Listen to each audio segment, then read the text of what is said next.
नमस्ते बच्चों, कनेक्टेड में आपका स्वागत है। जो आज हम लाख की चूड़ियाँ यह कहानी पढ़ने वाले हैं। आज हम इस कहानी से निम्नलिखित पहलुओं को जानेंगे। चूड़ियों के माध्यम से हम आज से कुछ साल पहले की ग्रामीण और शहरी जीवन के अंतर को जानेंगे। यह पाठ ग्रामीण और शहरी जीवन के कम होते अंतरों के बारे में बताएगी। बच्चों, प्रस्तुत कहानी के लेखक कामता नाथ है। उनका जन्म लखनऊ में 22 सितंबर 1935 को हुआ था। इन्होंने कई कहानियाँ, उपन्यास और नाटक लिखे हैं। उन्हें उत्तर प्रदेश हिंदी संस्थान ने साहित्य भूषण पुरस्कार से सम्मानित किया था। उनकी कुछ प्रसिद्ध रचनाएं सुबह होने तक, सब ठीक हो जाएगा, दिशाहीन आदि है। हमारे आज के पाठ का नाम लाख की चूड़ियाँ यह है। यह कहानी शहरीकरण और औद्योगिक विकास से गांव के उद्योग के खत्म होने के दुख की जाहिर करती है। यह कहानी एक बच्चे और बदलू मामा की है। इस कहानी में लेखक विपरीत परिस्थितियों में भी अपने उसूल को न त्यागने की सीख देते हैं। तो बच्चों, कौन पढ़ेगा अगला पन्ना?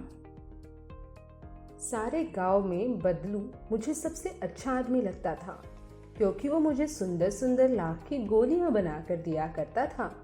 मुझे अपनी मामा के यहाँ जाना इसलिए भी बहुत पसंद हुआ करता था, क्योंकि जब मैं वहाँ से लौटता था तो मेरे पास बहुत सारी लाख की गोलियां होती, रंग बिरंगी गोलियां, जो किसी भी बच्चे को मन मोह ले। वैसे तो मामा के गांव का होने के कारण मुझे बदलू को बदलू मामा कहना चाहिए, पर मैं उसे बदलू काका कहा करता था, जैसे कि गांव के सभी बच्चे कहते थे। बदलू का मकान कुछ ऊंचे पर बना था। मकान के सामने बड़ा सा आंगन था, जिसमें एक नीम का पेड़ लगा हुआ था। उसके नीचे ही बैठकर वो अपना काम किया करते थे। तो बच्चों, कौन पढ़ेगा अगला पन्ना?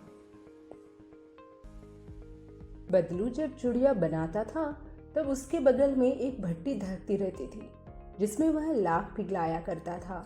सामने लकड़ी की चौखट रहती थी, जिसमें वह लाख के मुलायम होने पर सलाख के समान उन्हें पतला करके उन्हें चूड़ियों का आकार दिया करता था। वही पास में 4-6 बैलन जैसी मुंगेरियाँ रखी रहती थी, जो आगे से पतली और पीछे से मोटी होती। लाख की चूड़ियों को आकार देकर वह उन्हें मंगूरियों पर चढ़ाकर उन्हें गोल व चिकना बनाता। फिर एक एक करके पूरे हाथ की चूड़ियाँ बना लेने के बाद उन पर रंग करता था। बदलू हमेशा यह काम एक पुरानी सी मछली पर बैठकर करता था, और उसके बाजू में हमेशा हुक्का रहा करता था, जिसे वो बीच बीच में पिया करता था। तो बच्चों, कौन पढ़ेगा अगला पन्ना? गांव में मेरा अधिकतर दोपहर का समय बदलू के साथ ही बीतता था। वो मुझे लल्ला कहता और मेरे वहां पहुंचते ही मेरे लिए मछियाँ मंगवा देता था। मैं घंटों बैठे बैठे उसे चूड़ियाँ बनाते देखता। वह हर दिन लगभग 4-6 जोड़ी चूड़ियाँ बनाता। पूरा जोड़ा बना लेने पर वह उनको बेलन पर चढ़ाकर कुछ पल चुपचाप उनको देखता रहता, जैसे वो बेलन ना होकर किसी दुल्हन की कलाई हो। बदलू मनिहार था। चूड़ियाँ बनाना उसका खानदानी पेशा था और वास्तव में बहुत ही सुंदर चूड़ियाँ बनाता था। उसकी बनाई हुई चूड़ियों की खपत भी बहुत थी। उस गांव में तो सभी स्त्रियाँ उसकी बनाई चूड़ियाँ ही पहनती थी। आसपास के गांव के लोग भी उससे चूड़ियाँ ले जाते थे, परंतु वह चूड़ियों को पैसे से नहीं बेचता था। उसका अभी तक वस्तु के बदले अनाज लेने का तरीका था, तो लोग अनाज के बदले उससे चूड़ियाँ ले जाते थे। तो बच्चों, कौन पढ़ेगा अगला पन्ना?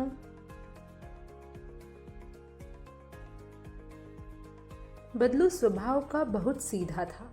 मैंने कभी उसे किसी से झगड़ते हुए नहीं देखा था। हाँ, शादी विवाह के अवसरों पर वह अवश्य जिद पकड़ लेता था। जीवन भर चाहे कोई उससे मुफ्त चूड़ियाँ ले जाए, परंतु विवाह के अवसर पर वह सारी कसर निकाल लेता था। आखिर सुहाग की जोड़ी का महत्व ही अलग होता है। मुझे याद है, मेरे मामा के यहाँ किसी लड़की के विवाह पर जरा सी बात पर बिगड़ गया था और फिर उसने मनाने में वो सबको उनकी नानी याद आ गई थी। विवाह में चूड़ियों के जोड़े का महत्व इतना बढ़ जाता था कि उसके लिए उसके घर वालों को सारे वस्त्र मिलते, ढेरों अनाज मिलता, उसको अपने लिए पगड़ी मिलती और रुपए मिलते, वो अलग। यदि संसार में बदलू को किसी बात से चिढ़ थी तो वह थी कांच की चूड़ियों से। यदि किसी स्त्री के हाथ में उसी कांच की चूड़ियां दिख जाती थी तो वो मन ही मन बहुत गुस्सा होता। कभी कभार तो वो उनको 2-4 बातें भी सुना देता था। तो बच्चों, कौन पढ़ेगा अगला पन्ना? मुझसे तो वो घंटों बातें करता था। कभी मेरी पढ़ाई के बारे में पूछता, कभी मेरे घर के बारे में, और कभी यूं ही शहरों के जीवन के बारे में। मैं उससे कहता कि शहर में तो सब कांच की चूड़ियां पहनते हैं, तो वह कहता शहर की बात और है, वहां तो सभी कुछ होता है।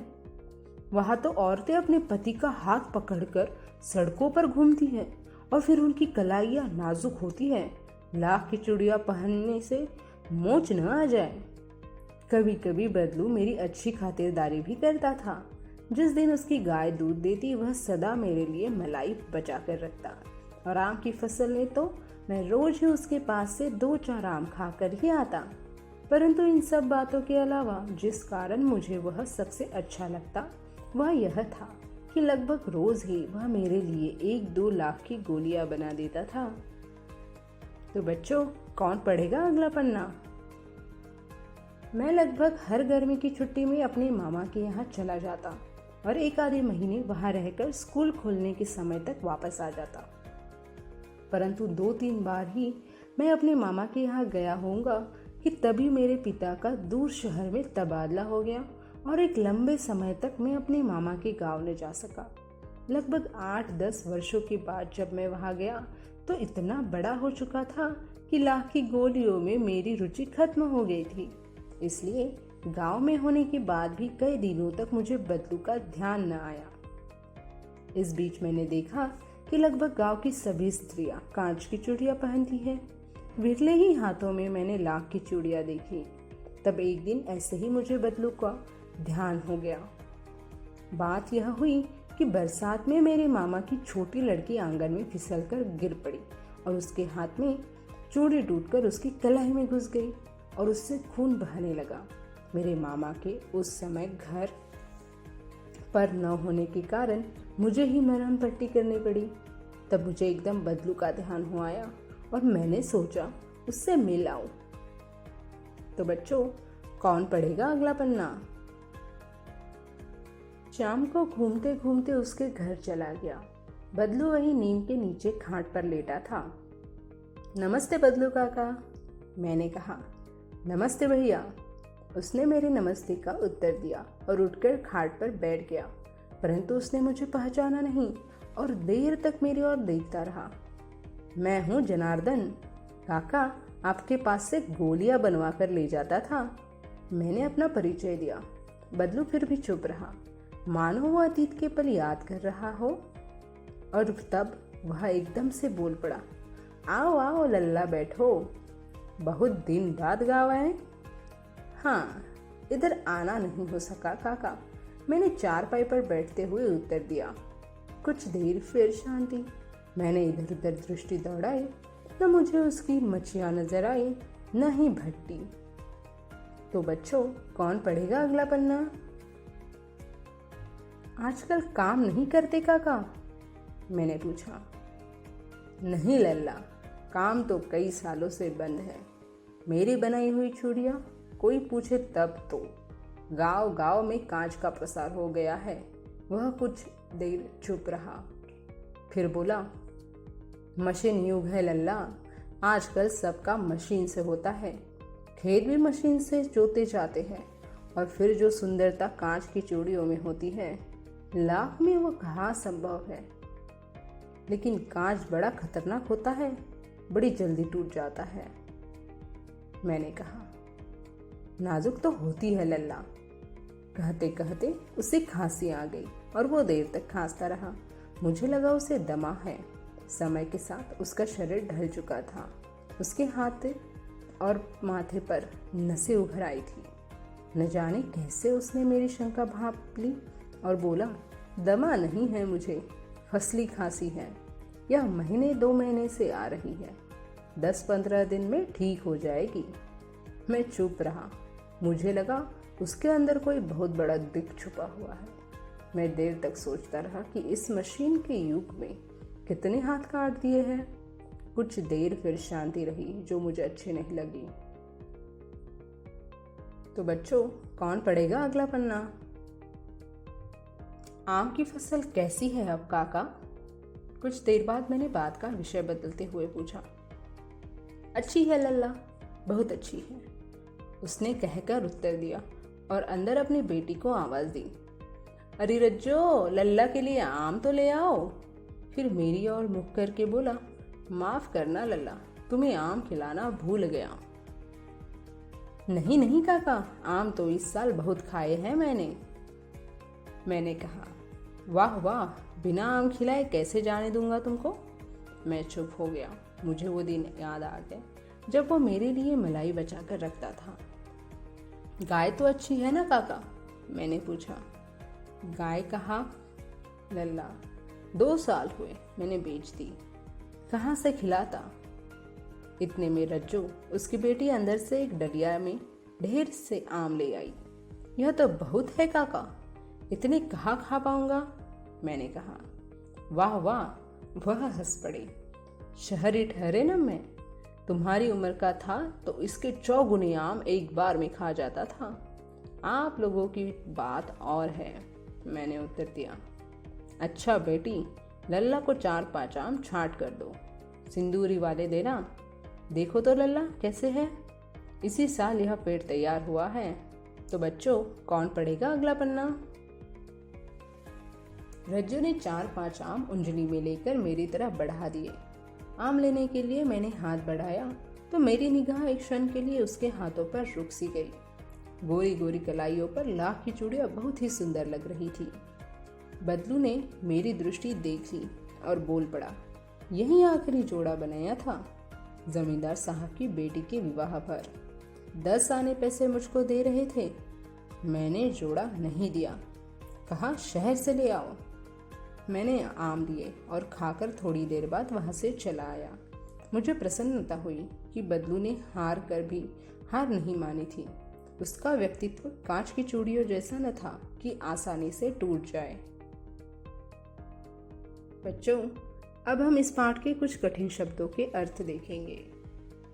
लाख यानी लाह, बेलननुमा मुंगेरिया यानी कि गोल लकड़ी, मछिए यानी कि चौकोर खाट, मनिहार यानी चूड़ी बनाने वाला, पैतृक यानी कि पिता संबंधी, फसली खांसी यानी बदलते मौसम के कारण हुई खांसी। आइए बच्चों, अब हम पाठ के कुछ प्रश्नों से खुद को परखेंगे कि कितना सीखा। निम्नलिखित प्रश्नों के उत्तर दीजिए। 1. लेखक बदलू को मामा न कहकर काका क्यों कहा करता था? 2. बदलू लेखक को क्या बनाकर दिया करता था? 3. मशीन युग का बदलू जैसे लोगों पर क्या प्रभाव पड़ा है? 4. बदलू ने जमींदार को लाख की चूड़ियां क्यों नहीं दी थी? और 5.